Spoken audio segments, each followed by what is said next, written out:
Hebrew పత్రిక 5 అధ్యాయం 8. ఆయన కుమారుడయుండియు తాను పొందిన శ్రమల వలన విధేయతను నేర్చుకొనెను. 10వ వచనం. తనకు విధేయులైన వారికందరికీ నిత్య రక్షణకు కారకుడాయెను. రైలాడు హల్లెలూయా.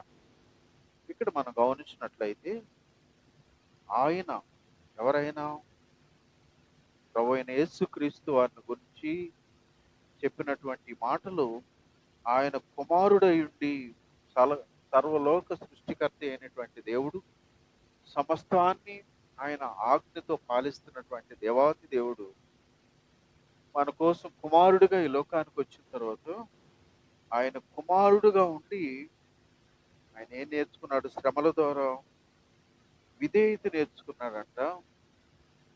తర్వాత ఆ 10వ వచనంలో చెప్పబడింది, దేవుని చేత పిలువబడి తనకు విధేయులైన వారికి అందరికీ నిత్య రక్షణకు కారకుడయ్యాడు. దేవుని స్తోత్రం, హల్లెలూయా. ఆయన ఈ లోకానికి వచ్చే శ్రమల ద్వారా ఆయనకి విధేయత వచ్చింది. విధేయత ద్వారా అనేకులు రక్షించబడేదానికి ఆ నిత్య రక్షణకు ఆయన కారకుడయ్యాడు. కాబట్టి ప్రియ దేవుని బిడ్డలారా, ఈరోజు శ్రమలు అనేది ప్రతి ఒక్కరి జీవితంలో ఉంటుంది. కేవలం దేవుని బిడ్డకే కాదు. మనం ఇంత ముందుగా నేర్చుకున్నాం, మసేలికి అనేది ధనవంతుల ఇళ్లలో కూడా, కోటీశ్వరుల ఇళ్లలో కూడా ఉంటుంది. కేవలం మా ఇంట్లోనే ఉందనే దానికి ఏమీ లేదు. ప్రతి ఒక్కరికి అవసరం అది. అదేవిధంగా శ్రమలు అనేది ప్రతి ఒక్కరికి ఉంటుంది. దానికి అతీతంగా ఎవరు లేరు. కానీ వాటన్నిటిలో గొప్ప భాగ్యం ఏంటో తెలుసా? లోకాన్ని జయించిన ప్రభు, మరణాన్ని అపవాదిని జయించిన ప్రభు ఎవరైతే శ్రమల్ని ఎదుర్కొంటూ ఉంటారో వాళ్ళతో ఉంటాడు. వాటన్నిటిలో నుంచి విజయాన్ని ఇస్తాడు. దేవుని స్తోత్రం, హల్లెలూయా. ఇక్కడ మనం గమనించినట్లయితే ఎవరి జీవితాల్లో అయితే శ్రమల్ని ఎదుర్కొంటూ మరి నొప్పించబడుతున్నారో అలాంటి వాటి గురించి ఏదైనా వాక్యం ద్వారా మనం కొన్ని మాటలు మనం నేర్చుకుందాం.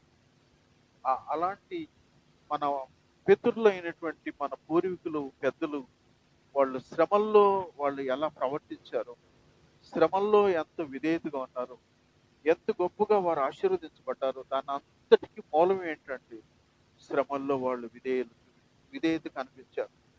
మనం ఒకసారి ఆదికాండం 37వ అధ్యాయము 3వ వచనంలో, మరియు యోసేపు ఇశ్రాయేలు వృద్ధాప్యమందు పుట్టిన కుమారుడు గనుక తన కుమారులకందరికంటే ఎక్కువగా అతనిని ప్రేమించి అతని కొరకు విచిత్రమైన నిలువుటంగి కుట్టించెను. రైట్ లార్డ్, హల్లెలూయా. ఇక్కడ యాకోబుకి ఎంతమంది పిల్లలు? 12 మంది. ఆ యేసేపు ఆ చిన్న కుమారుడు, పైపెచ్చు ఆయన ప్రేమించినటువంటి రాహేలు కుమారుడు ఆయన. కాబట్టి అందరికంటే, తన కుమారులు అందరికంటే యేసేపుని ఎక్కువగా ప్రేమించాడు. ఆ ప్రేమించాడు కాబట్టి ఆయన అతని కొరకు విచిత్రమైన ఒక నిలువుటంగిని అతని కోసం కుట్టించి తెచ్చాడంట. అంటే అందరిలో కుమారుడు యేసేపు అంటే బాగా ఇష్టం కాబట్టి ఇష్టమైనటువంటి కొడుక్కి ఆ అంగీని తెచ్చి తగిలించాడు. తగిలించినప్పుడు మిగతా వాళ్ళందరికీ అది కోపం వచ్చేదానికి కారణమైంది. మరి అది కాకుండా అతనంటే పడకుండా వచ్చేదానికి కారణం అయిపోయాడు. ఈ లోకపు తండ్రి ఆయనకి ఇష్టమైనటువంటి కుమారుణ్ణి ప్రేమించి ఆయన కొరకు అలా శ్రేష్టమైన అంగీని గుర్తించాడు. అదే సమయంలో పరలోకపు తండ్రి 5 నుంచి కింద వచనాల్లో గమనిస్తే చదవబడలేదు. పరలోకపు తండ్రి కూడా యేసేపుని ప్రేమించాడు. యేసేపు కొరకు 2 కళలు ఇచ్చాడు ఆయన. మొదటి కళ ఏంది? ఆయన యేసేపు తన అన్నలతో చెప్తూ అన్నాడు, నా పన నిలబడి ఉండగా మీ పనులన్నీ నన్ను చుట్టుకొని ఉన్నాయి అని చెప్పాడు. రెండవ కళ ఏంది? మరి సూర్య చంద్ర నక్షత్రాలన్నీ కూడా అవన్నీ కూడా నాకు సాగిలపడి నమస్కరిస్తున్నట్లుగా చెప్పాడు. దేవుని స్తోత్రం, హల్లెలూయా.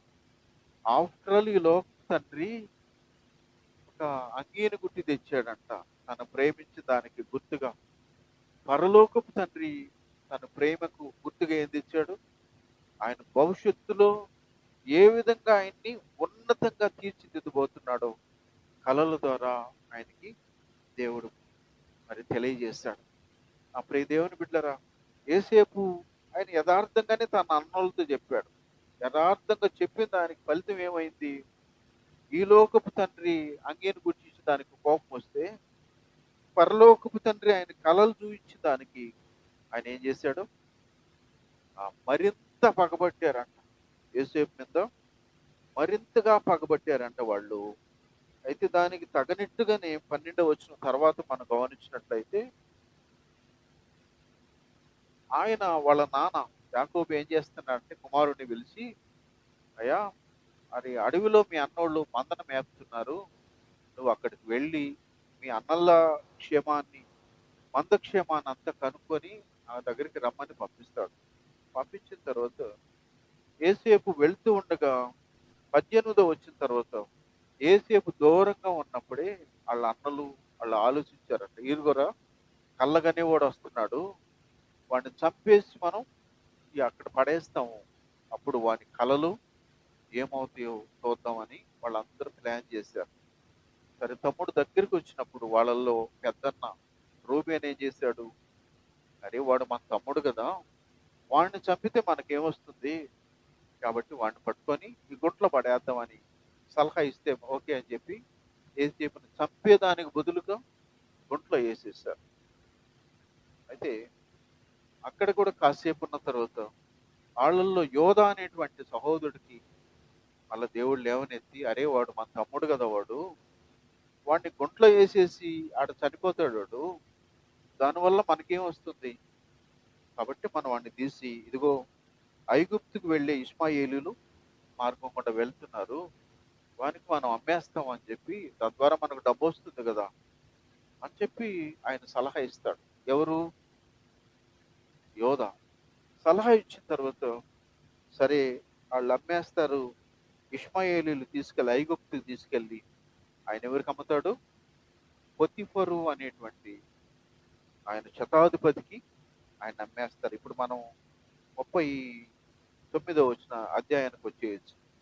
39వ అధ్యాయంలో ఆ ప్రియ దేవుని బిడ్డలో మనం గమనించినట్లయితే అక్కడ పొతిఫరు ఆ ఇంట్లో ఉన్నాడు. అక్కడ ఒక మాట ఏమంటాడంటే 3వ వచనం, యెహోవా అతనికి తోడై ఉండెననియు అతడు చేసినదంతయు అతని చేతిలో యెహోవా సఫలము చేసిననియు అతని యజమానుడు చూచినప్పుడు యోసేపు మీద అతనికి కటాక్షము కలిగిన గనుక అతని యొద్ద పరిచర్య చేయువాడాయను. దేవుని స్తోత్రం, హల్లెలూయా. దేవుని బిడ్డలారా, ఈ గొప్ప మాటలు మనం గమనిస్తే యోసేపు పొతీఫర్ ఇంట్లో ఉన్నప్పుడు యోసేపుకి అక్కడ అతనికి అప్పగించిన పనులన్నిటినీ దేవుడు అతని పనులన్నిటినీ ఆశీర్వదించాడంట. దేవుని ఆశీర్వాదాన్ని ఆ ఆ విధంగా ఉండటం యజమాని చూసినప్పుడు అతనికి ఆ బాధ్యత అంతా అతనికి అప్పగించేసి తను ఏమి కూడా విచారణ చేయకుండా నిశ్చింతగా ఉండిపోయాడంట యజమాని. అంటే ఎవరిని బట్టి ఆశీర్వాదం ఆ కుటుంబానికి? యేసేపుని బట్టి. యేసేపు దేన్ని బట్టి? ఆయనలో ఉన్న భక్తి భావాన్ని బట్టి, యథార్థతను బట్టి అక్కడ ఆశీర్వాదం అనేది పొతిఫరు ఇళ్ళంతటిలో ఆశీర్వాదం ఉంది. దేవుని స్తోత్రం, హల్లెలూయా. కాబట్టి ప్రియ దేవుని బిడ్డ, అంటే ఒక వ్యక్తి భక్తిగా ఉంటే అతని నుంచి అతని ద్వారా ఆశీర్వాదం ఆ కుటుంబాన్ని అంతటికి రావాల. అది దాని యొక్క ఫలం. ఆనాడు యాకోబుని బట్టి ఎవరిని ఆశీర్వదించాడు దేవుడు? లాబాను. యాకోబు యొక్క భక్తిని బట్టి దేవుడు లాబాను కుటుంబాన్ని అంతటినీ ఆశీర్వదిస్తాడు. ఈరోజు మనల్ని బట్టి మన కుటుంబం కూడా ఆశీర్వదించబడొద్దా? మనం నిజంగా భక్తి చేసి ఉంటే మన కుటుంబం ఆశీర్వాదకరంగా ఉండాలి కదా. రైలాడు, హల్లెలూయా. కాబట్టి ప్రియ దేవుని బిడ్డలారా, ఇంతవరకు బాగానే ఉంది. యోసేపు జీవితంలో పొతిఫర్ ఇంట్లో ప్రశాంతంగా జీవిస్తానే ఉన్నాడు. అయితే అక్కడ కూడా సాతాను ఏం చేస్తుంది?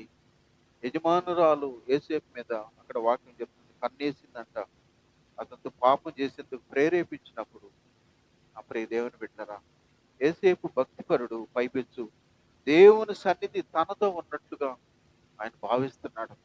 అందుకే ఆయన ఎంత గొప్ప దుష్కార్యం నేను ఎలా చేయగలనని యజమానురాలతో అని అక్కడి నుంచి తప్పించుకొని పారిపోతాడు. యజమానుడికి చెప్పింది ఆమె. దాని ఫలితం ఏంటి? యేసేపుని తీసుకెళ్ళి చెరసాల్లో వేశారు. నా ప్రియ దేవుని బిడ్డలారా, ఇక్కడ మనం గమనించినట్లయితే యేసేపుకి అన్నలతో చనిపోవాల్సినటువంటి పరిస్థితి, కానీ దేవుడు అక్కడ సహోదరుని లేవనెత్తి విడిపించాడు. ఒంటిలో వేశాడు. శరీర సంబంధమైనటువంటి శ్రమ ఆయనకి, ఆ శ్రమను కూడా భరించాడు. కానీ ఇప్పుడు వచ్చిన శ్రమ ఎలాంటిది? నమ్మకంగా ఇంట్లో ఉంటే యథార్థంగా ఉన్న యేసేపుకి ఎలాంటి మచ్చబడింది? అది నిందబడింది. యజమానురాలుతో అతను ఇలా తప్పు చేసిన దానికి ప్రయత్నించాడని నింద, అవమానం, హేళన, వాళ్ళందరిలో అతన్ని ఏలెత్తి చూపిస్తా ఉన్నారు.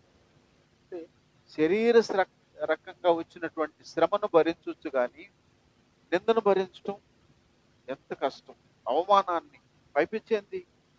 ఇతన్ని అంతగా చూసుకున్నటువంటి ఆ కుటుంబంలో ఇతను ఎంత దుర్మార్గుడు అనేటువంటి అంత గొప్ప నింద వేసినప్పుడు ఈరోజు తన క్యారెక్టర్ మీద నిందబడింది. మునుపైతే వచ్చిన శ్రమ శారీరకంగా శ్రమ ఉంది.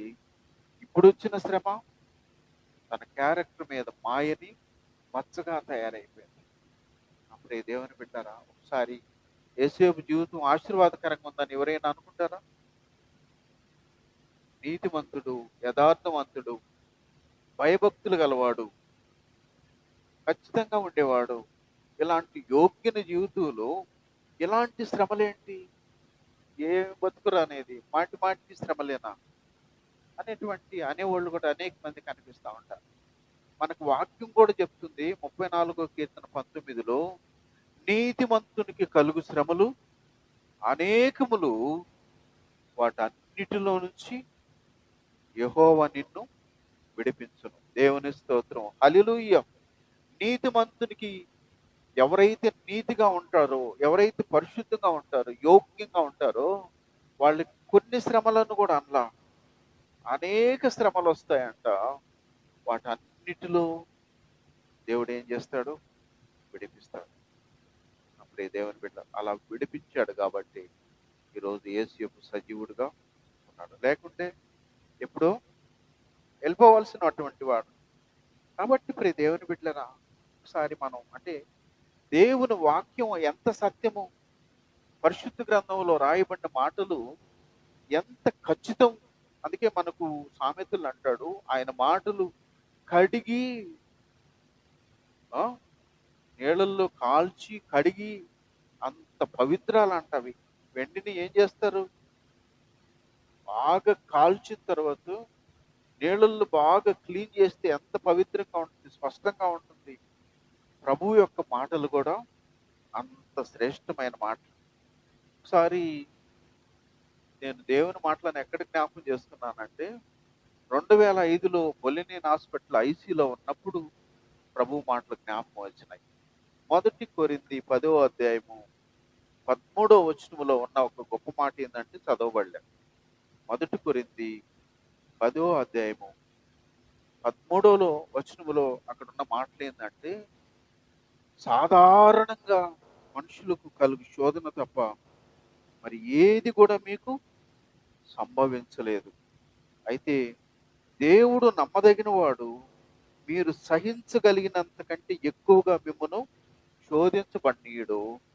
అంతేకాకుండా శోధనలో తప్పించుకునే మార్గాన్ని కూడా దయచేస్తాడు. అప్పుడే దేవుని బిడ్డలారా, ఈ మాటలు నాకు ఎందుకు గుర్తొచ్చాయంటే, ఐసీలో పరిస్థితి ఒక్కొక్కరు ఏడుస్తూ ఉంటారు, అల్లాడుతూ ఉంటారు, కన్నీరు కారుస్తూ ఉంటారు. వాళ్ళందరి మధ్యలో నేను ప్రశాంతంగా పడుకొని, ఏ నొప్పి లేదు, ఏ బాధ లేదు, కేవలం శరీరం పనిచేయట్లేదు, పార్ట్లు పనిచేయట్లేదు అంతే. అలాంటి పరిస్థితుల్లో ఈ మాటలు గుర్తొచ్చాయి. నీ మాటలు ఎంత సత్యము, ఎంత వాస్తవం అయ్యి, అందరికి వచ్చేటువంటి శ్రమే, వాళ్ళందరికీ నొప్పి ఉంది, వాళ్ళందరికీ కన్నీరు ఉంది, నాకు మాత్రం కన్నీరు లేదు, నాకేం నొప్పి కూడా లేదు, ప్రశాంత్, ప్రభువా నీ మాటలు ఎంత గొప్పవని. అప్పుడు ఆ మాటలు జ్ఞాపకం చేసుకొని ప్రభువుని స్తుతించాను. కాబట్టి ప్రియ దేవుని బిడ్డలారా, ఆ మాటలు ఊరికే రాయటం కాదది.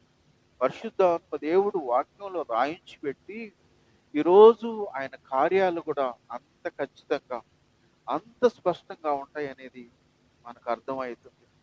కాబట్టి యేసేపు జీవితంలో ఈరోజు నింద ఎదుర్కొంటున్నాడు, బాధను ఎదుర్కొంటున్నాడు, ఉంది. కానీ ఈరోజు చెరసాల్లో ఉన్నాడు. ఎంతకాలం? 12 సంవత్సరాల పాటు ఆయన చెరసాల్లో 12 సంవత్సరాల పాటు ఉన్నాడు. ఒకరోజు 2 రోజులు కాదు. చెయ్యని తప్పుకి సహజంగా పాకిస్తాన్ వాళ్ళు మన దేశంలో అరెస్ట్ అయితే వాళ్ళ గురించి ఎవరైనా పట్టించుకుంటాడా? ఎవడన్నా ఆడు మినిస్టర్ వాళ్ళకి బంధువులు పెద్ద పెద్ద వాళ్ళకి సంబంధించిన వాళ్ళు అయితే వాడు ఈ దేశం నుంచి ఆ దేశానికి ట్రై చేసి విడిపిస్తారు. అతి సామాన్యుల్ని ఎవడన్నా పట్టించుకుంటాడా? ఎంతో మంది వాళ్ళు కుళ్ళిపోయి అంటే చచ్చిపోయాడు చాలా మంది కనిపిస్తూ ఉంటారు. ఏసేపు ఒక అనామకుడుగా ఉన్నాడా అని ఆయన ఎవరి గురించి ఎవరు పట్టించుకుంటారు? ఎవ్వరూ లేరు. అప్పుడే దేవుని బిడ్డలారా, అలాంటి శ్రమల్ని ఎదుర్కొంటా ఉన్నాడు. అలాంటి పరిస్థితుల్లో మరి ఇక్కడ మన వాక్యాన్ని మనం గమనించినట్లయితే ఆ చెరసాల మధ్యలోకి ఒక మాట అక్కడ వాక్యం ఏం చెప్తుంది తెలుసా? 22వ వచనంలో అన్నాడు, దేవుడు ఆయనకు తోడుగా ఉన్నాడంట. 21 నుంచి గమనిస్తే దేవుడు యేసేపుకు తోడుగా ఉన్నాడు. ఎక్కడ? చెరసాల్లో. చెరసాల్లో ఉంటే అక్కడ కూడా తోడుగా ఉన్నాడు. చెరసాల్లో ఒక ఖైదీగా ఉన్నప్పటికీ ఆ వచనాల్లో ఏమంటాడు తెలుసా? దేవుడు ఆయనకు తోడుగా ఉన్నాడు కాబట్టి చెరసాల నాయకుడికి, అధికారికి ఆయనంటే మరి ప్రేమను పుట్టించి అక్కడ బాధ్యతను అప్పగించాడంట. వాళ్ళందరినీ మెయింటైన్ చేసి లీడర్గా ఆయన ఉంచాడంట. దేవుని స్తోత్రం, హల్లెలూయా. అంటే చెరసాల్లో కూడా యేసేపుతో ఉన్నటువంటి దేవుడు ఆయన అక్కడ కూడా తలగానే ఉంచాడు. తోకగా నా బిడ్డలను ఎప్పటికీ ఉంచును, నేను తలగానే ఉంచుతానని చెప్పిన దేవుడు ఆయన అక్కడ కూడా తలగా ఉంచాడు. నా ప్రియ దేవుని బిడ్డరా, అంతేకాకుండా ఆయన ఏమైతే అక్కడ చేస్తున్నాడో 23 చివర్లు అంటాడు, చేసిన పని యావత్తును దేవుడు సఫలం చేస్తున్నాడు అంట. దేవుని స్తోత్రం, హల్లెలూయా. కాబట్టి ప్రియ దేవుని బిడ్డరా, అయితే యేసేపు జీవితంలో అతను నొచ్చుకునేవాడైతే ఎన్ని చేస్తాడా? సనుక్కునేవాడైతే చేస్తాడా? చాలా మంది శ్రమ వచ్చినప్పుడు శ్రమను తట్టుకోలేక సనిగే వాళ్ళు ఉంటారు. దేవుణ్ణి నిందించే వాళ్ళు కనిపిస్తూ ఉంటారు. ఏం దేవుడా మాకేం చేయట్లేదని బాధతో అందరికీ చెప్పుకునే వాళ్ళు కనిపిస్తూ ఉంటారు. అదేంటప్పుడు ఎలా సనుక్కునే వాళ్ళు ఉంటారో వాళ్ళకి వాక్యం ఏం చెప్తుంది తెలుసా? శ్రమ దినములో నువ్వు కుంగితే ఎవరు చాతగాని కూడా అయిపోతావు నువ్వు. పలానోళ్ళు దేవుళ్ళు ఎదిగారయ్యా. ఇప్పుడు చూడు బాధలు ఎదుర్కొంటున్నారు. వాళ్ళకి మనం బాధగానే చెప్పుకుంటా ఉంటాం. ఇది తగ్గట్లేదా? నొప్పిగా ఉంది, బాధగా ఉంది. కాబట్టి అంటే మరి అలాంటి శ్రమల్లో కొంతమంది కుంగిపోయేవాళ్ళు కనిపిస్తూ ఉంటారు. జారిపోయేవాళ్ళు కూడా కొంతమంది కనిపిస్తూ ఉంటారు.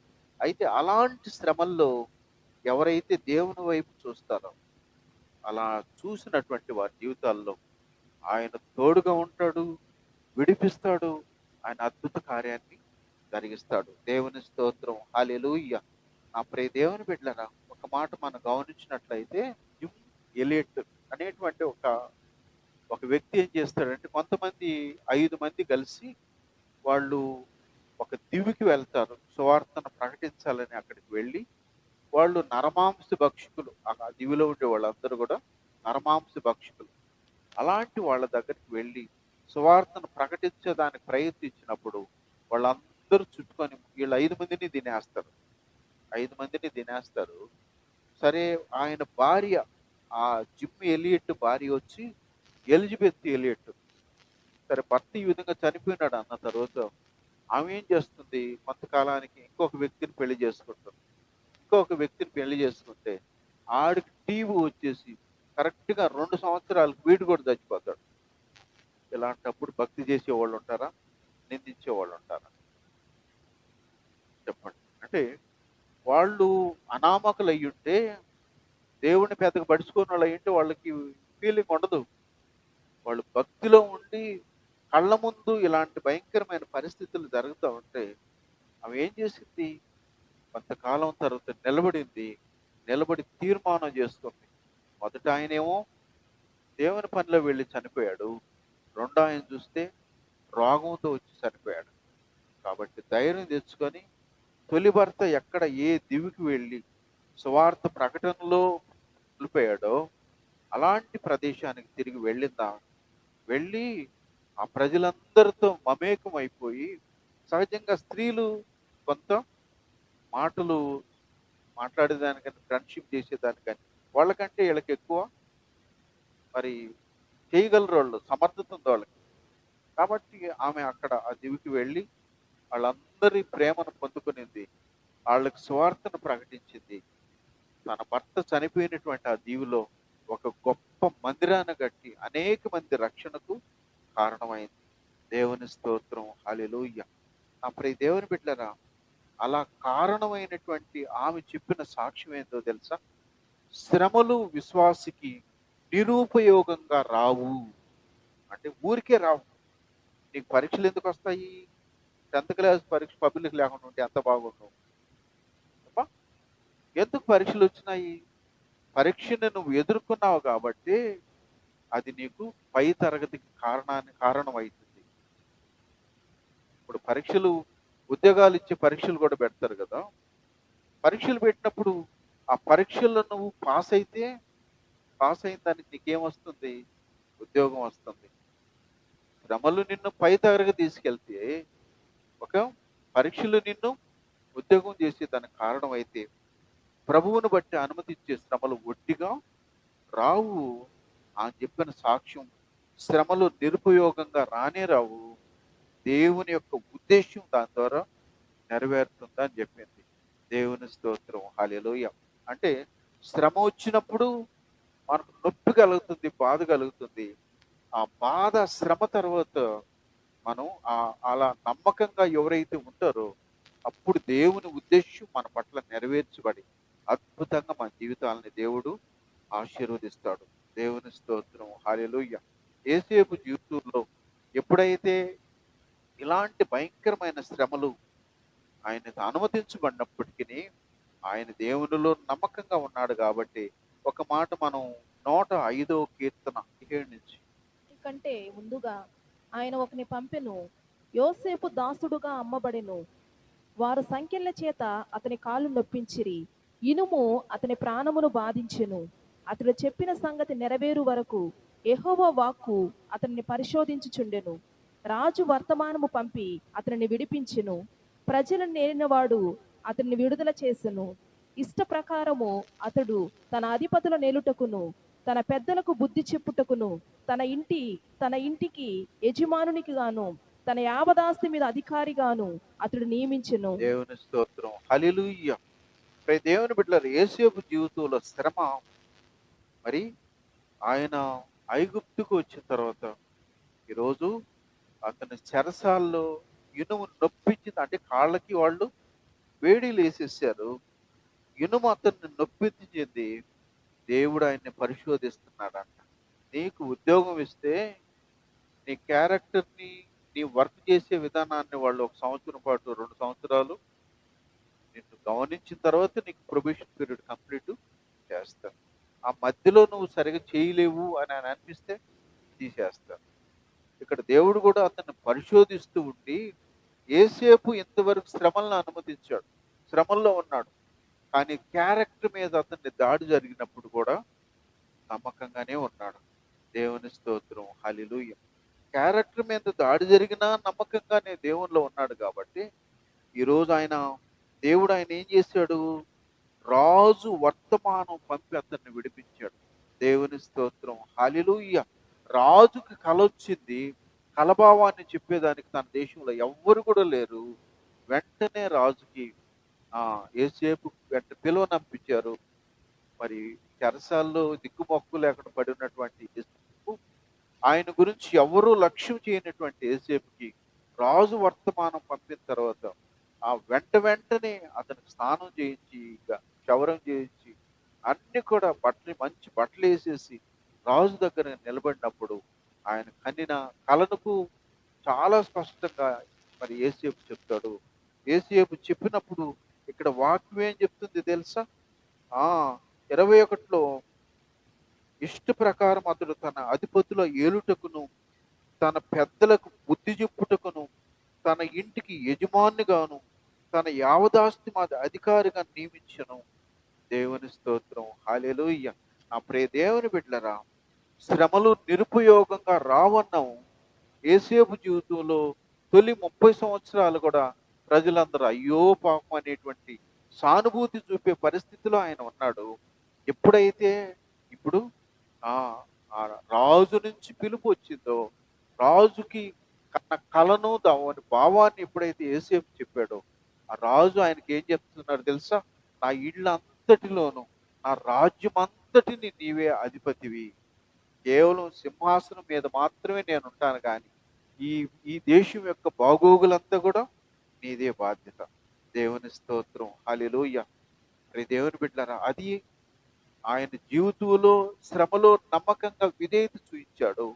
విధేయత ద్వారా ఈరోజు ఒక ప్రధానమంత్రి స్థానానికి ఎదిగిపోయాడు. అప్పుడు ఈ దేవుని బిడ్డలారా, అంటే ఊరికి ఎట్లా వస్తుంది? ఒక గొర్రెలు మేపుకునేటువంటి వ్యక్తి యొక్క కుమారుడు ఎంత నీలిగితే మాత్రం ఆయన మరి ఆ స్థానం ఎలా వస్తుంది? అది కేవలం అన్నలదమ్ముళ్ళ యొక్క అసూయను బట్టి ఆ శాపాన్ని దేవుడు ఆశీర్వాదకరంగా మలిచాడు కాబట్టి ఈరోజు ఉన్నతమైన ఆశీర్వాదం అనేక మందిని, దేశంలో ఉండే అనేక మందిని చివరకు తన కుటుంబాన్ని కూడా పోషించుకునే ఒక బలమైన పాత్రగా ఆయన జీవితం ఆశీర్వాదకరంగా మార్చబడింది. దేవుని స్తోత్రం. హల్లెలూయా. నా ప్రియ దేవుని బిడ్డలారా, ఈరోజు ఎవరి జీవితంలోనైనా ఒకవేళ శ్రమను ఎదుర్కొంటా ఉంటే, ఎవరి జీవితంలో అయినా కొంత కష్టంగా అనిపిస్తూ ఉంటే, తట్టుకోలేనటువంటి పరిస్థితులు నా జీవితంలో ఉంటే, నా ప్రియ దేవుని బిడ్డలారా, వాటిని బట్టి కుంగిపోవటం కాదు, వాటిని బట్టి దేవుడి మీద సనుక్కోవటం అంతకంటే కాదు. కానీ మనకు పేతురు పత్రిక 1 పేతురు 4వ అధ్యాయంలో ఇక్కడ మనకు వాక్యం ఏం చెప్తుంది తెలుసా? 12 నుంచి. ప్రియులారా, మిమ్మల్ని శోధించుటకు మీకు కలుగుచున్న అగ్ని వంటి మహాశ్రమను గూర్చి మీకేదో ఒక వింత సంభవించినట్లు ఆశ్చర్యపడకుడి. క్రీస్తు మహిమ బయలుపరచబడినప్పుడు మీరు మహానందముతో సంతోషించు నిమిత్తము క్రీస్తు శ్రమలలో మీరు పాలువారై ఉన్నంతగా సంతోషించుడి. దేవుని స్తోత్రం. హల్లెలూయా. వాక్యం ఎంత స్పష్టంగా చెప్తుందంటే, ఒకవేళ మీకు కలిగేటువంటి శ్రమ అగ్ని లాంటి శ్రమ అన్నాడు. అగ్ని లాంటి శ్రమ అంటే ఎలాంటిదంటే, కొన్నిసార్లు వాళ్ళ వాళ్ళ కుమారుడు వేరే ప్రాంతంలో ఉన్నాడు. ఆడొచ్చే లోపల మొన్న మనకు కరోనా వచ్చింది. ఇల్లు మొత్తం లేచిపోయింది. కొన్నిసార్లు తుఫాన్లు వస్తుంటాయి, కొన్నిసార్లు లోగాలు వస్తుంటాయి, అందరూ వెళ్ళిపోతారు. ఒక్కడు మిగిలినప్పుడు వాడు ఏం చేస్తాడు? తట్టుకోలేక నిలవన చనిపోతూ ఉంటారు. అది అగ్ని లాంటి శ్రమలు. ఇక్కడ వాక్యం ఏమంటుందంటే, అగ్ని లాంటి శ్రమలు మీకు సంభవించినప్పుడు మీరు ఆశ్చర్యపడుతూ, అయితే అలాంటి శ్రమలో మీరు సంతోషించి ఆనందించండి. ఎందుకో తెలుసా? మీరు క్రీస్తు శ్రమల్లో పాలువారై ఉన్నంతగా మీరు సంతోషించమన్నాడు. పౌలు గారు అంటాడు, నాకు కలిగిన శ్రమలు క్రీస్తు వారి సిలువను బట్టి నాకు కలిగి ఉన్నాయని. కాబట్టి ప్రియ దేవుని అంటే క్రీస్తు శ్రమను ఎదుర్కొంటే ఆయన ఎంతగా శ్రమ పడ్డాడో, నా శ్రమ ఇంకొక టైప్ అయి ఉండొచ్చు, కానీ మనం కూడా అంతగా సంతోషించాలని దేవుని వాక్కు తేటతి వెళ్ళడం చేస్తుంది. కానీ శ్రమలు నాకు వచ్చాయే, కష్టం నాకు వచ్చిందే, తట్టుకోలేకపోతున్నానే, భరించలేకపోతున్నానని నువ్వు కుంగిపోవటం కాదు. నీ కుంగుదల్ల మళ్ళీ 10 మందికి చెప్పుకొని వాళ్ళు కూడా కుంగేదానికి నువ్వు కారకుడుగా ఉండకూడదు. అయితే వాక్యం అంటుంది 15వ వచనంలో, మీలో ఎవడును నరహంతకుడుగా గాని, దొంగగా గాని, దుర్మార్గుడుగా గాని, పరుల చెలికి పోవాడుగా గాని బాధ అనుభవింప తగదు. ఇక్కడ అంటాడు, మీలో ఎవరైనా కూడా మీరు దొంగతనం చేసి దాన్ని కూడా చెనుక్కొని గిచ్చి, లేకపోతే వాళ్ళు నీ పిల్లల్ని ఏదంటే నువ్వు కూడా పోయి వాళ్ళని కొట్టి శ్రమలు పల్లెటూరులో ఇట్లాంటివి వస్తాయి. మీ కోడి చూడు మాకు ఎట్లా చేసి, మీ కుక్క చూడు, మీ పిల్లి చూడు, ఇట్లాంటివే ఉంటాయి. కాబట్టి ఇట్లాంటివన్నీ చెనుక్కొని వాటిల్లో ఓర్పు లేకుండా, సహనం లేకుండా నువ్వు శ్రమలు తెచ్చుకున్నావు అనుకో, క్రీస్తుని బట్టి వచ్చే శ్రమలు అయ్యి నీకు ఇట్లాంటివన్నీ కూడా నీ క్రీస్తుని బట్టి కలిగే శ్రమలో నీ ఓర్పు లేని విధానాన్ని బట్టి, సహనం లేని విధానాన్ని బట్టి ఇవన్నీ నీకు వస్తున్నాయా? కాబట్టి అంటే శ్రమలనేది ఎన్ని రకాలు? ప్రభువు కోసం, ఆయన మహిమ కొరకు, మరి యేసేపు జీవితం కావచ్చు, మిగతా భక్తుల జీవితాల్లో వచ్చినాయి. కానీ వాటిని బట్టి దేవుడు వాళ్ళని ఆశీర్వదించాడు, గొప్పగా చేశాడు. ఇలాంటి వాటిని బట్టి కలిగే శ్రమలు అవి క్రీస్తు కొరకు కాదు, ఓర్పు లేని తనాన్ని బట్టి, నువ్వు సక్రమంగా దేవుని వాక్యానుసారంగా ఎదగని విధానాన్ని బట్టి ఇలాంటివన్నీ నీకు వస్తున్నాయి. అలాంటప్పుడు మనం ఏం చేయాలంటే, వాక్యం చెప్తుంది, ఆ 16లో అన్నాడు, ఎవడైనా క్రైస్తవుడైనందుకు బాధ అనుభవించిన ఎడల అతడు ఆ సిగ్గుపడక ఆ పేరును బట్టి దేవుణ్ణి మహిమపరచాలి. అసలు ఏందబ్బా ఈ కష్టాలు, ఈ శ్రమలు ఏందని వాటిని బట్టి కుంగిపోవటం కాదు. ఏ మనుషులైతే నిన్ను ఏలెత్తి చూయించారు, ఏ మనుషులైతే అబ్బా వీళ్ళు క్రైస్తవులని నీ పేరు చెప్పుకొని ఘనంగా చెప్పారో వాళ్ళందరి ఎదుట నువ్వు ఎలా ఉండాలి?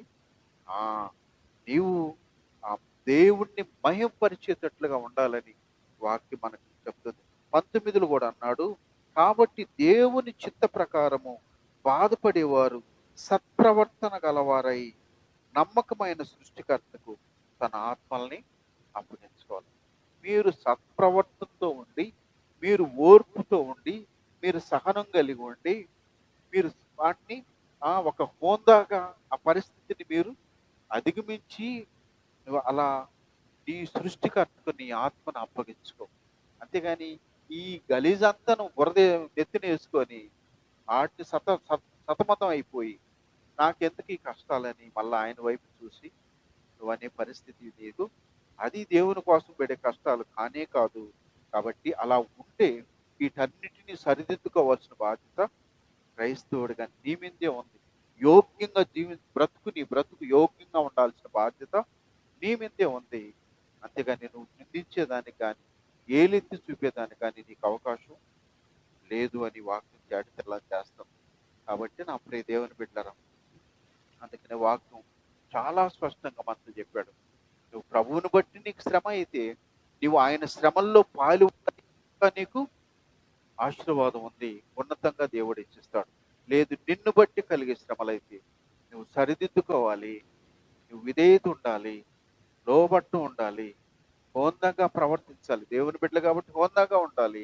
అంతేకాని చిల్ల రోడ్డుకి మనం స్పందించడం, మనం ఇవన్నీ కూడా దేవుని నామానికి అవమానం తెస్తాయి. కాబట్టి అలా ఉండకూడదని దేవుడు చాలా స్పష్టంగా ఇక్కడ చెప్తున్నాడు. దేవుని స్తోత్రం, హల్లెలూయా. ఇంకొక మాట కూడా, 2వ మాటగా గమనిస్తే కొంచెం యోబు గ్రంథం 1వ అధ్యాయము 6వ వచనం. దేవదూతలు యెహోవా సన్నిధిని నిలుచుటకై వచ్చిన దినము ఒకటి తటస్థించును, ఆ దినమున అపవాదియగు వాడు వారితో కలిసి వచ్చును. దేవదూతులు అని కింద ఫుట్నోట్లు ఏమన్నాడు? దైవ కుమారులు. దేవదూతులు ఎవరంట? దేవుని కుమారులు, దేవుని కుమారులు. మరి మనం కూడా దేవుని కుమారులమేనా? డౌట్ ఏమైనా ఉందా? వాక్యం చెప్తుంది, యోహాను సువార్త 1:12లో తన్ను ఎందరు అంగీకరించరో, ప్రభువుని ఎందరు అంగీకరించరో వాళ్ళందరూ దేవుని కుమారులను, దేవుని కుమార్తెలు. దేవుని స్తోత్రం, హల్లెలూయా. దేవదూతలకు ఆనాడు దేవుని కుమారులని పేరుంది. ఈరోజు క్రీస్తుని బట్టి ఆయన మన కోసం పాపానికి వెల చెల్లించాడు కాబట్టి, ఆయన అంగీకరించాం కాబట్టి ఈరోజు మనం కూడా ఆయన బిడ్డలు, ఆయన కుమారులుగా, కుమార్తెలుగా. ఆయన కుమారులము, కుమార్తెలు అంటే మన స్వాస్థ్యం పరలోకము. మన పరలోకము తండ్రితో మనం నిరంతరం ఉండే ఆధిక్యత, ధన్యత. దేవుని స్తోత్రం, హల్లెలూయా. మనం పరలోకములు కూడా అక్కడ మనం గమనించినట్లయితే మనకు జిల్లాలో క్రైమ్ మీటింగ్ అని జరుగుతుంది. ఎస్పీ గారు నెలలో ఒకసారి ఒక మీటింగ్ పెడతాడు. దానికి అడిషనల్ ఎస్పీలు, డిఎస్పీలు, ఇన్స్పెక్టర్లు, ఎస్ఐలు అందరూ పోతారు. ఆ మీటింగ్ డిస్కస్ చేస్తూ ఉంటారు క్రైమ్ గురించి. పరలోకములు కూడా క్రైమ్ మీటింగ్. వాళ్ళందరూ దేవుని కుమారులందరూ అక్కడికి వచ్చారంట. వాళ్ళతో పాటు ఎవరు వచ్చారు? సాతాను కూడా వచ్చేసాడంట. అంటే వాడు ఎవడు? ఇంతకు మునుపు దేవదూత కాబట్టి అక్కడికి వచ్చాడు. వచ్చిన తర్వాత ఆడు సాతానుతో ప్రభు అన్నాడు, యాడ్ నుంచి వచ్చావంటే ఆడేం చెప్పాడు? నేను భూమి మీద అటు ఇటు తిరుక్కుంటా ఉండి వచ్చానయ్యా అని చెప్తాడు. అప్పుడు ప్రభువు అన్నాడు, నీవు నా సేవకుడైన యోబు సంగతి ఆలోచిస్తావు కదా. ఆ అతడు యథార్థవంతుడు, న్యాయవంతుడు, దేవుని యందు భయభక్తులు కలిగి చెడుతనాన్ని విసర్జించిన వాడు, భూమి మీద అతని వంటివాడు ఎవ్వడు లేడు అన్నాడు. ప్రభువు సాతానుతో ఆ మాట అంటే వెంటనే సాతాను అన్నాడు, అతను ఊరికే నీ యందు భయభక్తులు కలిగి ఉంచాడా? నువ్వేం చేసావు అతనికి? అతను కలిగిన సమస్తానికి చుట్టూ నువ్వు కంచి వేసావు, అతని చేతి పనిని అంతటిని ఆశీర్వదించావు. నువ్వు ఇన్ని అతని కోసం చేస్తున్నావు కాబట్టి అతను ఈరోజు భయభక్తులు చూపిస్తున్నాడు. ఒకవేళ అవన్నీ తీసేసావు అనుకో, వాడు నీ ముఖం ఎదుట నిన్ను వదిలేస్తాడు అని చెప్పినప్పుడు దేవుడు అన్నాడు, సరే యోబు మీద నీకు పర్మిషన్ ఇస్తున్నా, నీవు అతనికి మాత్రం నష్టం చేయకుండా అతన్ని నువ్వు శోధించమని పర్మిషన్ ఇచ్చాడు. దేవుని బిడ్డలారా, ఇక్కడ మనం ఒకటి ఆలోచిస్తే, పోయి ప్రభు సైతాన్ కాడు ఎందుకు పొగడాలా? సైతాన్ కాడు ఎందుకు పొగడాలా? సైతాన్ కాడ పొగిడితే వాడు తట్టుకోలేక యోబు మీద ఇరుచుకు పట్టడం ఎందుకు ఇవన్నీ? అయ్యా, నువ్వు పొగడాలంటే దేవదూతలు కాడ పొగిడుంటే బాగుండు కదా. నాకు ఇంతకుముందు అనుకునేవాడే నేను.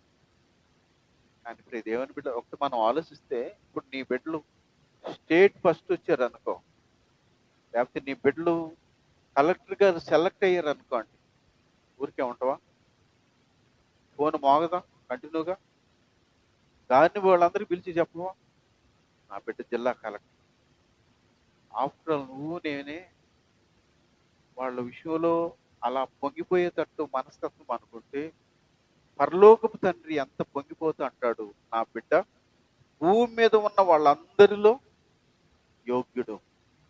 మరి ఆయన పొంగిపోయి ఆయన చెప్పుకోడా? మనలాంటి మనస్తత్వమే కదా ప్రభుది కూడా. భూమి మీద అంత దరిద్రులు ఉన్నారు, దరిద్రుల మధ్యలో ఒక యోగ్యుడు ఉండి అందరికంటే ఒక భయముతో భక్తితో ప్రభువులో నమ్మకంగా ఉంటే అతన్ని గురించి ప్రభు సాక్ష్యం చెప్పాడు. న్యాయమేనా కాదా? కాబట్టి దేవుని బిడ్డరా, దానికి సాతానికి పర్మిషన్ ఇచ్చిన తర్వాత ఏమైందో మనం గమనించినట్లయితే, మనం 13వ వచనం నుంచి కింద వచనాల్లో మనం గమనించినట్లయితే, దానికి ప్రతిఫలంగా సాతాను మొదటిగా ఆయన ఆస్తి అంతటి మీద పంజా విసిరింది. గొర్రెలు, మేకలు, ఎడ్లు, పశువులు, ఒంటెలు, ఇవన్నీ మంద. ఈ రోజుల్లో ధనవంతుడు అని అంటే వాడికి బంగారం ఉంటుంది, డబ్బు ఉంటుంది, కార్లు, మేడలు, మిద్దెలు, తోటలు, పొలాలు, ఇవి ఇప్పుడు ఉండే ధనవంతుడు. ఆ రోజుల్లో ఇవన్నీ కూడా పశు సంపద వందలు ఉన్నాయి ఆయనకి. అన్ని ఒక్కొక్కటి వందలు ఉన్నాయి, 500 కోటి అట్లా. ఎంత గొప్ప ధనవంతుడు ఆయన. మరి అంత ధనవంతుడు ఈరోజు ఒకేసారి తన సంపద అంతా కూడా నాశనం అయిపోయింది. అపవాది ఆయన ఆస్తి అంతటిని కోల్పోయేటట్టు చేశాడు. రెండోది మనం గమనించినట్లయితే, కుమారులు ఒక ఇంట్లో వాళ్ళు భోంచేస్తూ ఉంటే ఆ ఇల్లు అట్నే కుప్పకూలిపోయి బిడ్డలందరూ చనిపోయారు. 10 మంది బిడ్డలు ఒకే రోజు చనిపోయారు. దేవుని బిడ్డలారా, ఎవరు తట్టుకోగలరు ఇలాంటి పరిస్థితి? ఆస్తి పోతే పోయిందని అనుకున్నాం, ఈరోజు సొంత కన్నబిడ్డలు మాత్రం ఒకే రోజు అందరూ మరణం అయిపోయారు. తట్టుకోవటం ఎవరికి సాధ్యము? కానీ యోబు అన్నాడు, ప్రభువుని స్తుతిస్తూ, నా తల్లి గర్భంలో నుంచి నేను దిగంబరిగా వచ్చాను, దిగంబరిగానే వెళ్తా. నువ్వే ఇచ్చావు, నువ్వే తీసుకున్నావు.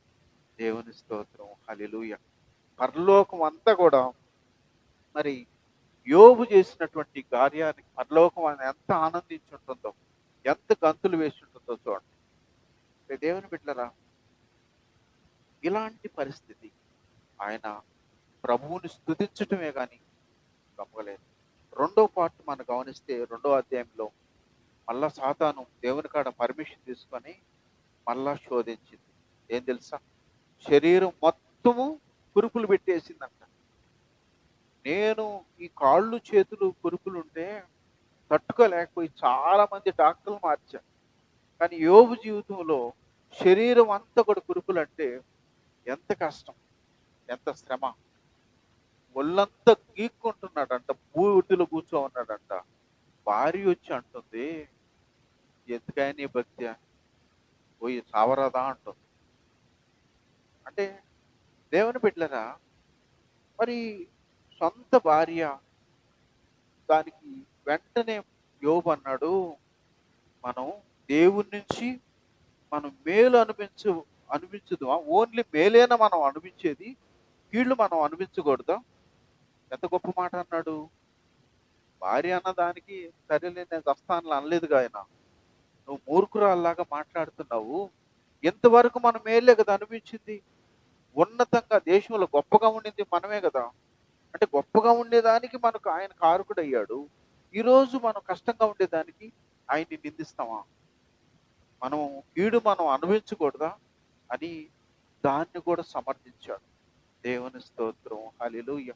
అంటే నా ప్రియ దేవుని బిడ్డరా, సాతాను ఆ విధంగా శోధించినప్పటికీ దేవుణ్ణి స్తుతిస్తున్నాడు, దేవుణ్ణి మహిమపరుస్తున్నాడు. కానీ ఆయన ఆటిని బట్టి ఆయన దేవుణ్ణి దూషించిన వాడు కానే కాదు. నా ప్రియ దేవుని బిడ్డరా, మనం ఒక మాట గమనిస్తే, పరుగు పందెం ఉంటుంది, పోటీలు ఉంటాయి. పరుగు పందెంలో అయోగ్యుల్ని ఉన్నాను ప్రవేశపెడతారా? పరిగెత్తలేని వాడిని, పార్టిసిపేట్ చేసినప్పుడు దాంట్లో విజయం సాధించలేని వాళ్ళని, వేస్ట్ క్యాండిడేట్లు ఎవరన్నా ఉంటారా? పందెంలో ఎంతమంది అయితే గ్రౌండ్లో దిగుతారో వాళ్ళందరినీ సెలెక్ట్ చేసి యోగ్యుల్ని పెడతారాడ. దేవుడు పెట్టే పరుగు పందెంలో, దేవుడు పెట్టే పరీక్షల్లో అయోగ్యులు ఉంటారా? అందుకే మనకు రోమాపత్రిక 11:29 అన్నాడు, దేవుని పిలుపు విషయంలో, సెకండ్ లైన్లో, ఆయన పిలుపు విషయంలో ఆయన పశ్చాత్తాపడడం. దేవుడు ఎవరినైతే ఆ పంద్యానికి సెలెక్ట్ చేశాడో, అనవసరంగా ఈయన్ని సెలెక్ట్ చేశాను, ఇటు మొత్తం నాశనం చేశాడు ఆయన పశ్చాత్తాపడేదానికి. అలాంటి ఫెయిల్యూర్ ఆయన దగ్గర ఉండదు. దేవుడు తన బిడ్డలను శ్రమకు అనుమతిస్తే వాళ్ళు ఎంత ఖచ్చితంగా నిలబెడతారంటే, ఆ పరుగు పందెంలో, ఆ పందెంలో వాళ్ళు చివరకు ప్రాణం పోయినా ఎలా ఉంటారు? పర్ఫెక్ట్గా ఉంటారు. దేవుని స్తోత్రం, హల్లెలూయా. నా ప్రియ దేవుని బిడ్డరా, ఒక మాట మనం గమనించినట్లయితే, కొన్నిసార్లు మనకు కొన్ని శ్రమలు కూడా వచ్చేస్తుంటాయి. ఆ శ్రమ అంటే ఎట్లాంటిదంటే, స్కాట్లాండ్ దేశంలో క్లార్క్ అనేటువంటి వ్యక్తి, అతను ఆయన స్కాట్లాండ్లో ఉండేవాడు. అమెరికాకు వెళ్ళాలనేది ఆయన చిరకాల కోరిక. వెళ్ళాలని ఆయన ఏం చేశాడు, 2 సంవత్సరాల పాటు బాగా కష్టపడి ఆయన కొంచెం కొంచెంగా కూడబెట్టి డబ్బు పోగేసిన తర్వాత ఆయన కుటుంబం అమెరికాకు వెళ్ళాలని నిర్ణయించుకున్నప్పుడు, అప్పుడు మనకు టైటానిక్ 1812లో టైటానిక్ ఓడ వచ్చింది. అప్పుడు ఆయన సంతోషించి ఆ ఓడలో డబ్బులు ఎత్తి బుక్ చేశాడు, అమెరికాకు టికెట్స్ బుక్ చేశాడు. టైం కూడా దగ్గరికి వస్తా ఉంది. చివరకు దగ్గరికి వచ్చిన తర్వాత తన కొడుకు బాగలేకుండా వచ్చింది. ఎంత బాగలేదంటే, హాస్పిటల్లో అడ్మిట్ చేసి అంతగా బాగలేదు. ఒక్కసారిగా ఆయన కుంగిపోయాడు. రవ్వ, నా కోరికది అమెరికాకు వెళ్ళాలని నా కోరిక, ఈ 2 సంవత్సరాల పాటు కష్టపడి సంపాదించిన నా సంపాదన అంతా దానికి టికెట్కి పెట్టాను. ఈరోజు నేను బిడ్డకు బాగలేదు కాబట్టి వెళ్ళలేని పరిస్థితి అని ఆయన ఎంతగానో కుంగిపోయాడు. దేవుణ్ణి ఎంతగానో నిందించాడు. ఏం దేవుడు నువ్వు, నా పరిస్థితి నీకు తెలుసు కదా, ఎటు చేసినా కూడా నాకు సహాయం చేయలేదని దేవుణ్ణి ఎంత నిందించి అవమానించాడు. చివరికి తన కొడుకును కూడా దూషించి, నీ వల్లే నువ్వు ఇలాంటి పరిస్థితి అని బిడ్డను కూడా నిందించాడు. వాళ్ళ కళ్ళ ముందే టైటానిక్ కూడా బయలుదేరి వెళ్తూ ఉంటే ఎంతగానో కుంగిపోయారు వాళ్ళు. అయితే 3 దినాల తర్వాత, టైటానిక్ షిప్ వెళ్ళిన 3 దినాల తర్వాత ఇన్ఫర్మేషన్ వచ్చేసింది, న్యూస్ అంతా వచ్చేసింది, టైటానిక్ ఓడ సముద్రంలో మునిగిపోయిందని, 15 మందిలో ఒక్కడు కూడా దొరకలేదని ఇన్ఫర్మేషన్ వచ్చినప్పుడు ఒక్కసారిగా ఆయన దేవుని సన్నిధిలో గుండెలు బాదుకుంటూ పడిపోయాడు. కారణం ఏంటి? నేను నా కుటుంబం ఆ షిప్పులో ఉండి నేను ప్రాణం పోగొట్టుకోవాల్సింది.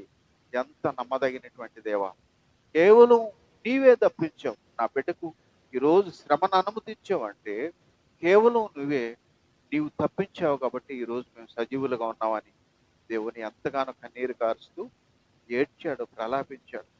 కాబట్టి ప్రియ దేవుని బిడ్డారు, కొన్నిసార్లు వచ్చే శ్రమలు కూడా మనల్ని దేవుడు ఆ విధంగా ఆయన ప్రత్యేక ప్రణాళిక, దేవుని యొక్క ఏర్పాటు ఎలా ఉంటుందో అలా నడిపిస్తుంటాడు. కానీ మనకు అది ఆ ఉద్దేశం మనకు అర్థం కాదు, దేవుని చిత్తం అర్థం కాదు. కానీ అర్థం కానప్పుడు మనం ఏం చేయాలా? దాంట్లో అందరికీ చెప్పుకోవటం కాదు, అర్థం కానప్పుడు ప్రభువుకే చెప్పాలి. ఏది ప్రభు ఈ పరిస్థితి, ఆయనకే చెప్పాలి మనం. కాబట్టి నా ప్రియ దేవుని బిడ్డలారా, అలాంటి శ్రమలు ఆయన ఈరోజు ప్రభువుని హృదయపూర్వకంగా స్తుతిస్తా ఉన్నాడు. మనం ఇంకొక మాట కూడా గమనించినట్లయితే, పౌలు గారిని, పేతుర్ని రోమా జైల్లో వేశారు. రోమా జైల్లో వేస్తే ఈ అండర్ గ్రౌండ్ లో ఉండే రూములకు పేతురు, పైన అంతస్తులో ఉండే పౌలు గారిని వేశారు. వేస్తే అలా 2 సంవత్సరాలు ఉండిపోయారు వాళ్ళు.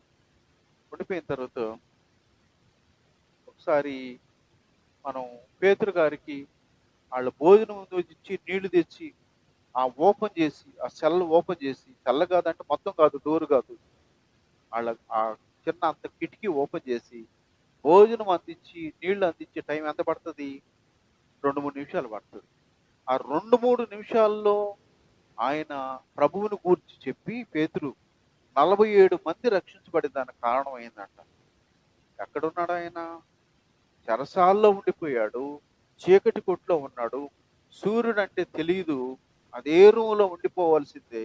2 సంవత్సరాలు అక్కడ ఉంటే వాళ్ళు ఆ కాసేపు వెలుతురు వస్తే ఎవడైతే తనకు భోజనం పెడతాడో వాడితో ప్రభు మాటలు చెప్తే 47 మంది రక్షించబడ్డారంట. వాళ్ళందరి పేర్లు గోడ మీద రాయబడ్డాయి. దేవుని స్తోత్రం, హల్లెలూయా. ఇప్పుడు దేవుని బిడ్డలారా, అంత శ్రమలో కూడా ఏం చేశాడు ఆయన? ఆత్మల కొరకు ప్రయాసపడ్డాడు. తర్వాత ఆ 47 మందిలో ఒక ఆయన చెరసాల అధికారి పేతురుతో మాట్లాడుతూ అన్నాడు, అయ్యా ఈరోజు డ్యూటీ నాది, కాబట్టి నేను నిన్ను ఏకోజావనే వదిలేస్తా, నువ్వు బయటికి వెళ్ళిపో. నా బోటోడు ఒకళ్ళు పోయినా చచ్చిపోయినా ఎవరికి ఏం ప్రాబ్లం లేదు, నా వరకే నేను పోతా. కానీ నీలాంటోడు బయటకు వచ్చేస్తే అనేక మంది రక్షించబడతారు, కాబట్టి నువ్వు వదిలేస్తాను, వెళ్ళిపోమంటాడు. వెళ్ళిపోమంటే దేవుని బిడ్డలారా, ఏకోజావనే చెరసాల నుంచి బయటకు వచ్చి ఆ రోమ్ అంతా కూడా పెద్ద పెద్ద పర్వతాల మీద కట్టబడినటువంటి పట్టణం అది రోమ్. అక్కడ వాళ్ళు ఆయన ఈ పర్వతం ఇట్లా ఎక్కుతూ ఉంటే ఆ ఎడ్జ్లో నుంచి ఒక ఆయన ఎక్కుతూ కనపడ్డాడంట. కనపడిన తర్వాత దూరం నుంచి ఎవరో వస్తున్నారని గమనించి కొంచెం దగ్గరకు వచ్చిన తర్వాత గుర్తుపెట్టాడంట, ఎవరు? ప్రభు ఎదురు వచ్చాడంట. ప్రభు ఎదురు వస్తే, ప్రభువా ఏంటి నువ్వు ఇప్పుడు వస్తావన్నావు అంటే, ఏ లేదు, రోమ్కి వెళ్ళి దానికి వస్తున్నాను అన్నాడు. ఎందుకు అన్నాడంట ఈయన. అక్కడ నేను సిలువ మరణం ఎక్కాల్సి వచ్చింది, సిలువ ఎక్కుతున్నాను నేను అని చెప్పాడంట.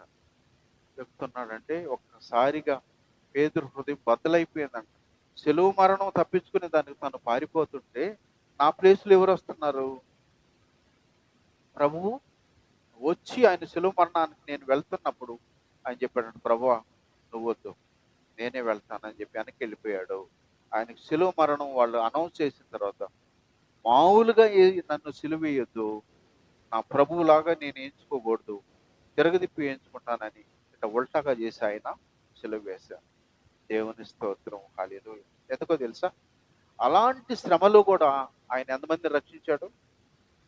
47 మంది ఆ ఆ చెరసాల గోడల మీద పేర్లు రాయబడి ఉన్నాయంట.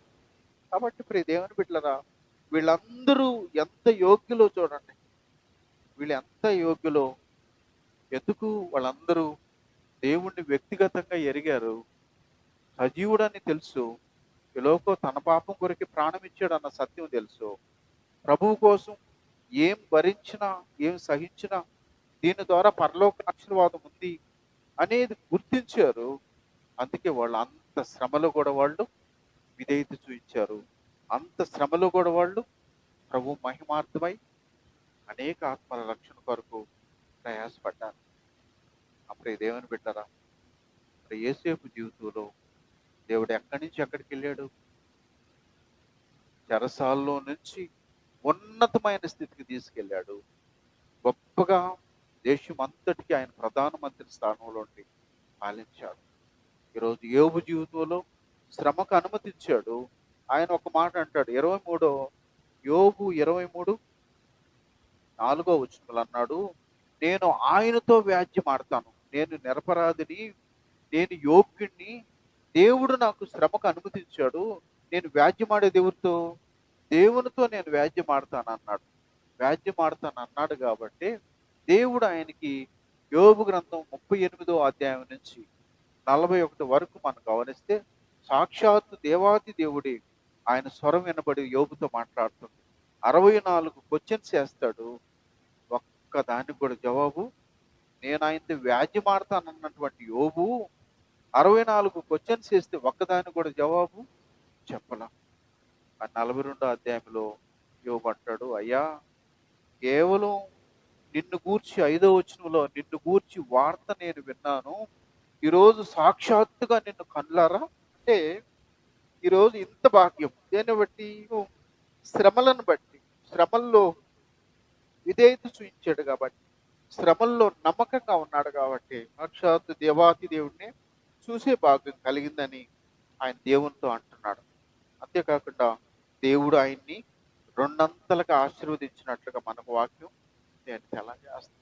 దేవుని స్తోత్రం, హల్లెలూయా. కాబట్టి నా ప్రియ దేవుని బిడ్డలారా, అంటే దేవునిలో శ్రమలు వస్తున్నాం, శ్రమల్లో మనం విధేయత చూపిస్తే, శ్రమల్లో మనం నమ్మకంగా ఉంటే అది ఊరికే పోదు, దాని ద్వారా కలిగే ఫలం చాలా చాలా గొప్పగా ఉంటుంది అనేది మనకి ఇక్కడ వాక్యం అర్థమవుతుంది. కాబట్టి ప్రియ దేవుని బిడ్డలారా, అందుకని యేసన్న కూడా ఒక పాట రాస్తాడు కదా, యేసయ్య నీ కృప తాళంచగాని నా శ్రమలు శ్రమలుగా అనిపించలేవి, యేసయ్య నీ కృప తాళంచగాని నా శ్రమలు శ్రమలుగా అనిపించలేది, నీవు నాకిచ్చే మహిమా ఎదుట ఇవి ఎన్న తగినవి కావే, నీవు నాకిచ్చే మహిమా ఎదుట ఇవి ఎన్న తగినవి కావే, సుగుణాల సంపన్నుడా స్తుతి గానాల చూడా జీవితును నిత్యము నీ నీడలో నీ మాటల మకరందం. హల్లెలూయా. ఇప్పుడు మనకు అనుమతించే ఆ శ్రమలు చాలా కొంచెము, దాని ద్వారా నిత్యత్వములు కలిగే ఫలం అధికం. అందుకని ఆ నిత్యత్వములు కలిగి ఆ ఆధిక్యతను, ఆ గొప్ప భాగ్యాన్ని పోల్చుకుంటే ఇప్పుడు కలిగే చాలా శ్రమలు చాలా అల్పంగా అనిపిస్తాయి. అంటే ఇంత కొంచెం శ్రమక నాకు అంత భాగ్యం ఇచ్చాడు దేవుడని ఆశ్చర్యపోయేటట్లుగా దేవుడు అలాంటి కృపనిస్తాడు. ఇంకొక మాటకు చెప్పి నేను ముగించేస్తా. 1 పేతురు 1వ అధ్యాయం 7వ వచనం. నశించిపోవు సువర్ణము అగ్ని పరీక్ష వలన శుద్ధపరచబడుచున్నది గదా, దానికంటే అమూల్యమైన మీ విశ్వాసము ఈ శోధనల చేత పరీక్షకు నిలిచినదై యేసుక్రీస్తు ప్రత్యక్షమైనప్పుడు మీకు మెప్పును మహిమయు ఘనతయు కలుగుటకు కారణమగును. హల్లెలూయా. ప్రియ దేవుని బిడ్డలారా, ఒక బంగారం మట్టిలో ఉంటే దానికి ఎవరు గుర్తింపు లేదు, దాన్ని కావాలని ఎవరు కూడా కోరుకోరు. అది ఎప్పుడైతే కాల్చబడుతుందో, ఎప్పుడైతే కరగబడుతుందో దాని విలువ చాలా గొప్పదిగా ఉంటుంది. దానికంటే యేసుక్రీస్తు ప్రత్యక్షమైనప్పుడు, రెండోసారి ఈ లోకంలో ఆయన ప్రత్యక్షమైనప్పుడు, ఆయన తన బిడ్డలు ఎవరైతే అలాంటి శ్రమల్లో నమ్మకంగా ఉన్నారో, నిలకడగా ఉన్నారో, ప్రభువుకి మహిమ తెచ్చేటట్లుగా ఉన్నారో, వాళ్ళందరికీ ఏమొస్తుందంట? ఆ మెప్పు, ఘనతయు, మహిమయు, ఎంత ఆధిక్యతలు వస్తాయి. ఆఫ్టర్ ఆల్ మనం కొంతమంది ముందు మనల్ని మెచ్చుకుంటే పొంగిపోతాం మనం. పరలోకములో కోట్ల మంది ప్రజలందరి ముందు ఆయన తన బిడ్డకు మెప్పు, ఘనత ఇచ్చినప్పుడు, మహిమ ఇచ్చినప్పుడు ఎంత ఆనందమో, ఎంత సంతోషం. కాబట్టి ప్రియ దేవుని బిడ్డలారా, ప్రభువు ఇలాంటి వాక్యం ద్వారా నీతో నాతో మాట్లాడున్నాడు. కాబట్టి ఇది సత్యము, ఇది వాస్తవం. ఆయన రాకడ సమీపము. అలాంటి శ్రమ గుండా వెళ్ళినప్పటికీ అలా వాళ్ళకి అంత ఆశీర్వాదం ఉంటుంది. మీరు ఒకటి గమనించారా? క్రైస్తవం పుట్టినప్పటి నుంచి శ్రమలు కూడా పుట్టాయి. కానీ జారిపోయిన వాళ్ళు ఎంతమంది తెలుసా? చాలా తక్కువ పర్సెంట్. వాళ్ళు కూడా ఎవరు తెలుసా? అటు ఇటు కాకుండా, స్థిరం లేకుండా, వాక్యం తెలియకుండా, నిలకడ లేకుండా ఉన్నోళ్ళే జారిపోయారు. కానీ ప్రభువు కొరకు జీవించిన వాళ్ళు అనేక మంది. దేవుని స్తోత్రం, హల్లెలూయా. ఆ జారిపోయిన వాళ్ళల్లో నువ్వు నేను అనుకుంటా నిలబడిన వాళ్ళు మనం ఉండాలని ఇతను దేవుడు నీతో నాతో మాట్లాడాడు. కాబట్టి ప్రియ దేవుని బిడ్డలారా, మనం ఈ చివరి దినాల్లో మనం అలా స్థిరమైనటువంటి వారంగా, నిలకడగా ఉండే వారంగా మనం ఉండాలని దేవుడు ఇష్టపడుతున్నాడు.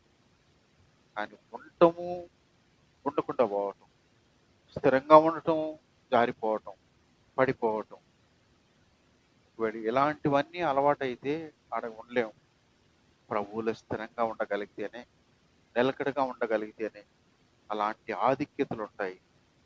కాబట్టి అది మీ చేతుల్లోనే ఉంది, నా చేతిలోనే ఉంది. నువ్వు స్థిరంగా ఉంటావా? నువ్వు నిలకడగా ఉంటావా? లేకపోతే గాలికి అలలు కొట్టినట్లుగా కదిలిపోతూ అలాంటి పరిస్థితి? అది మీరే నిర్ణయించుకోవాలి.